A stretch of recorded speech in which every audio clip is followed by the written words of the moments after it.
Sauf erreur de ma part, j'ai toujours raison. 10 minutes après la fermeture de ma boutique, je posais mes Doc Martens sur la table en chêne de mon bureau privé et m'allumais une cigarette. « Le tabac ne risque pas d'abîmer les fleurs ?»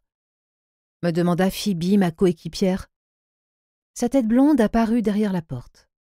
Je haussai un sourcil et recrachai la fumée. « Ces mêmes fleurs qui subissent quotidiennement l'odeur de ton parfum ?» Ses lèvres teintées de rouge écarlate s'étirèrent dans un sourire. Embaucher ma meilleure amie avait ses avantages. Elle ne me considérait pas comme sa patronne et je ne la considérais pas comme mon employée.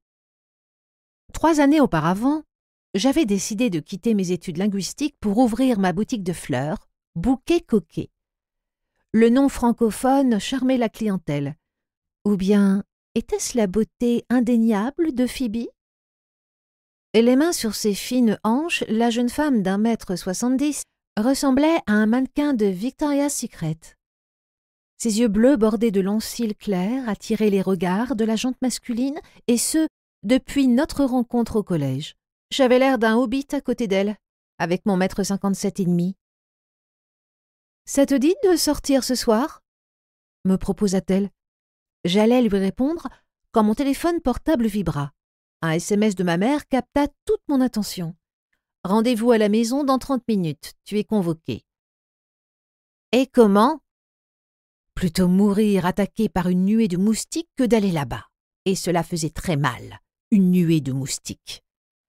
Ma génitrice, aussi surnommée entre nous la reine, ne me contactait que pour me réprimander. Voilà des années que ma relation avec mes parents s'était détériorée le jour où ils m'avaient découverte enflammée. 5 ans plus tôt, à l'anniversaire de mes 20 ans, je m'étais retrouvé le corps recouvert des flammes de notre clan. Les femmes n'avaient jamais hérité de la magie.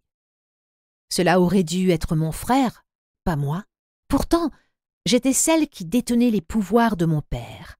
J'étais la sorcière de la famille. Il me méprisait depuis.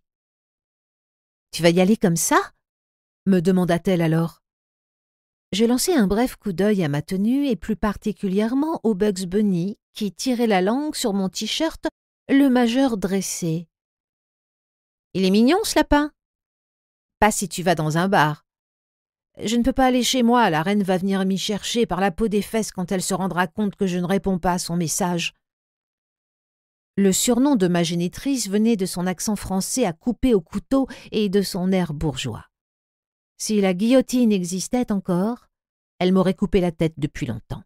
« Tu as encore cramé les poils de son chien !»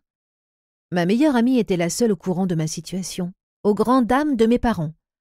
Parce que si la confrérie des sorciers l'apprenait, nous pouvions tous nous considérer comme morts.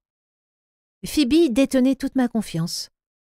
Hormis cette fois-ci, avec mes parents, jamais elle n'avait gaffé en 3 ans.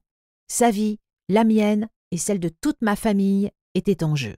J'avais bien cru voir mon père mourir d'une syncope le jour où elle avait gaffé en voulant prendre ma défense, dévoilant par la même occasion son savoir sur notre monde et ma condition. Le visage de mon père avait viré vers une horrible teinte rouge, signe d'une colère sans nom. Son œil, lui, avait été secoué de spasmes au point de presque sortir de son orbite. Phoebe et moi avions fui la maison le temps d'une journée pour notre survie. En rentrant, j'avais évidemment dû subir ces remontrances, et ce pendant au moins 4 mois.